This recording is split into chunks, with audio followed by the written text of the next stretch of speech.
Joignez-vous à la discussion. Appelez ou textez le 187 Cube Radio 1877-827-2346.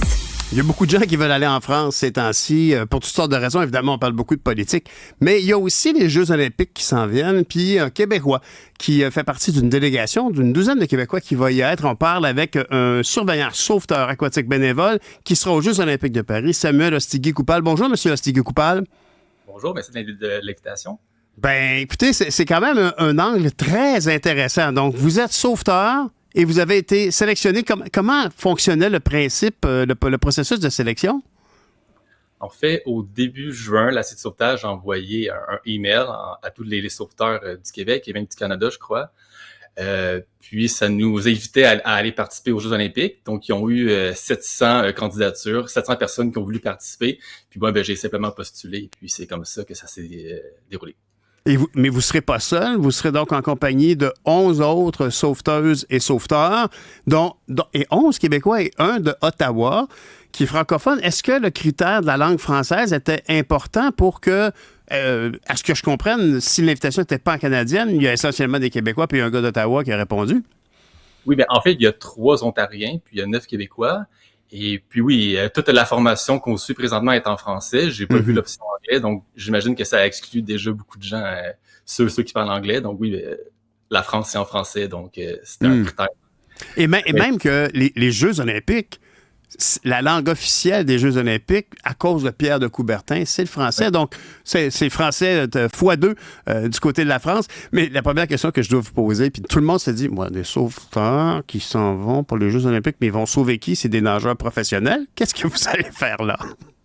Je suis vraiment content que vous me posiez la question parce que c'est quelque chose que je vois souvent sur les réseaux sociaux. Mais qu'on soit sauveteur ou qu'on soit un athlète olympique, n'empêche qu'on est tous à risque de faire une noyade. On a juste à penser à Anita Alvarez en 2022, qui faisait une compétition de nage synchronisée. Elle a fait une syncope en eau profonde et puis elle coulait au fond. C'est sa coach qui l'a cherché. On peut aussi penser tout au plongeon. Alexandre Despatie, en 2012, il s'est fait une lacération à la tête. Il y a Greg Louganis qui s'est cogné la tête sur la plateforme de 10 mètres. Il a perdu conscience dans l'eau. Il y a même Sergei, qui fait quand même longtemps, qui lui aussi s'est cogné la tête sur la plateforme de 10 mètres, a été inconscient et est parti dans le coma. Une semaine après, il est mort d'une défaillance cardiaque. Oh boy. Olympique, oui, il n'arrive pas souvent des gros événements traumatiques, dangereux, où est-ce que les sauveteurs ont besoin d'intervenir, mais quand il se passe quelque chose, on est vraiment content qu'on soit là, par exemple. Ben, tout à fait. Et puis, c'est chacun son métier. C'est pas à cause qu'on est super nageur qu'on a nécessairement la formation pour sauver quelqu'un qui est en problème dans l'eau.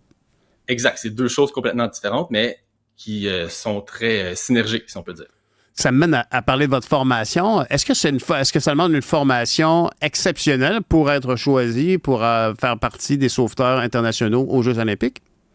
Ça, c'est une bonne question à poser à ceux qui nous ont choisis.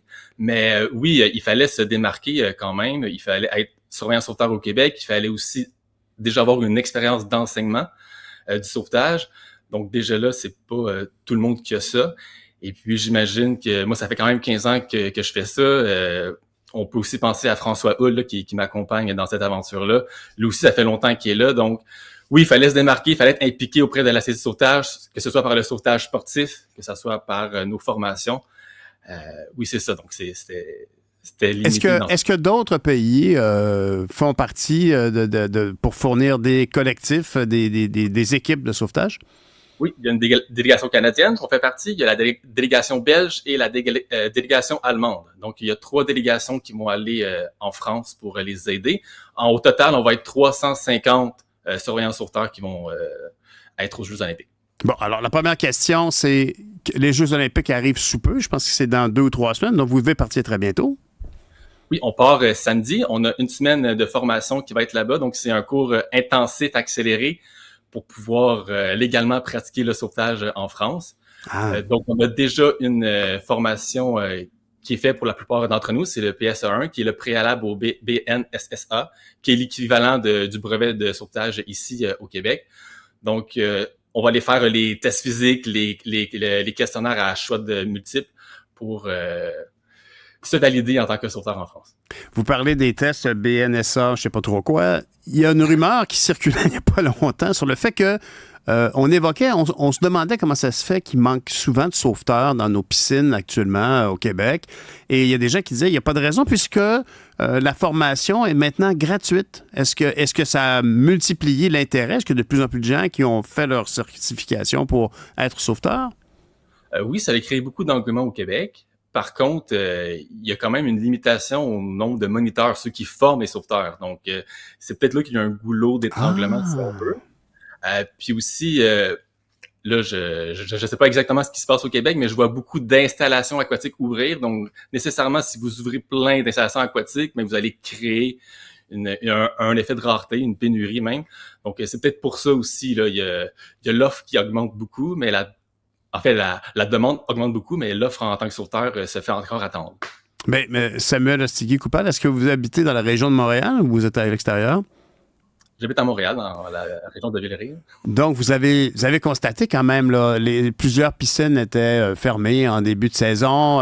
Est-ce que ça s'est corrigé? D'après vous devez le savoir, je sais très bien que vous n'êtes aucunement responsable, évidemment, même vous faites partie de la solution. Mais est-ce que la situation s'est améliorée? On en parle moins. J'ai aucune idée. Ça fait un petit bout que je suis plus vraiment là dans le milieu que je surveille plus. En fait, je continue à surveiller un petit peu de temps en temps, mais là, je suis vraiment plus dans la formation. Je suis vraiment plus là pour accompagner les nouveaux sauveteurs et même accompagner ceux qui forment les sauveteurs. Mais je suis pas employé présentement dans une piscine, donc je pourrais pas dire. OK. Mais de toute façon, ce qui est clair, c'est que autrefois, c'était un métier qui était réservé aux étudiants lorsque il y avait une correspondance entre la fin des classes et l'arrivée de la chaleur et l'ouverture des piscines. C'est moins le cas. Alors, ça devenait plus compliqué. Est-ce que vous avez remarqué que vous aviez plus d'adultes qui venaient faire la formation, vous qui enseignez? Oui, ça, c'est un super bon point. Il y a des cours qui sont offerts spécialement aux adultes, ceux qui sont en pré-retraite ou retraite qui veulent s'impliquer dans leur quartier. Donc ça reste ouvert. On a vu beaucoup d'engouement, puis je trouve ça vraiment le fun de voir des adultes justement qui s'adressent au sauvetage. Ça amène une autre dynamique.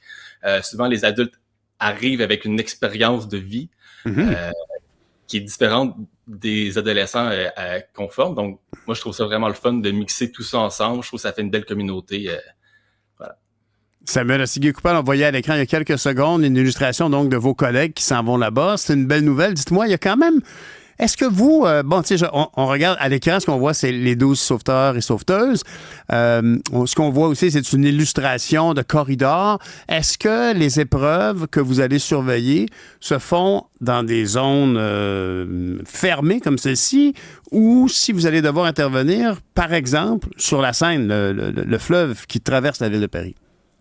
Oui, il y a les deux environnements. Donc, les milieux aquatiques contrôlés qu'on appelle, donc les piscines, le plongeon.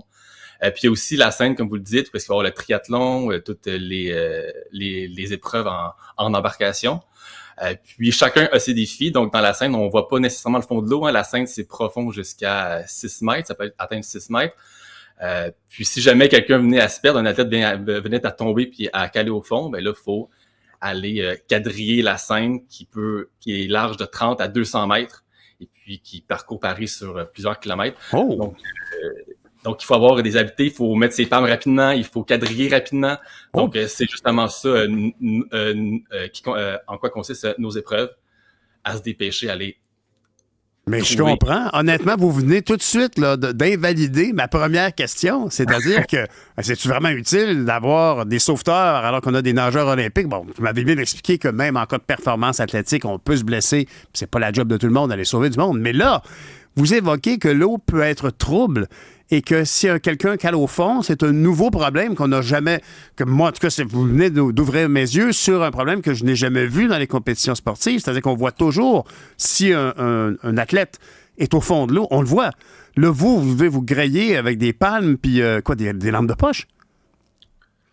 On n'a pas de lampe de poche, à ma connaissance. Donc, on a un masque tuba avec palme, puis ça nous permet d'aller quand même facilement... au fond de la Seine. À ma connaissance, je ne crois pas que c'est déjà arrivé que quelqu'un se perde dans de l'eau trouble aux Olympiques, mais c'est quelque chose qui pourrait arriver. Donc, il faut être prêt à ça. Voilà. C'est toute une aventure. En tout cas, on parle souvent de ces cérémonies d'ouverture. Le contexte politique en France demeure extrêmement bouillonnant. puis la présence, je dirais, la grande élégance de la France dans sa volonté de présenter des cérémonies d'ouverture puis des disciplines sportives dans un contexte de patrimoine mondial d'UNESCO, architectural et tout ça. C'est une très bonne idée, mais vous amenez un angle vraiment intéressant. Bien, on est bien fiers que ce soit vous qui nous représentiez, M. Ostiguy-Coupal, vous et vos collègues. Bons Jeux olympiques en France. Puis revenez-nous, donnez-nous des nouvelles. Parfait, merci beaucoup. Au revoir.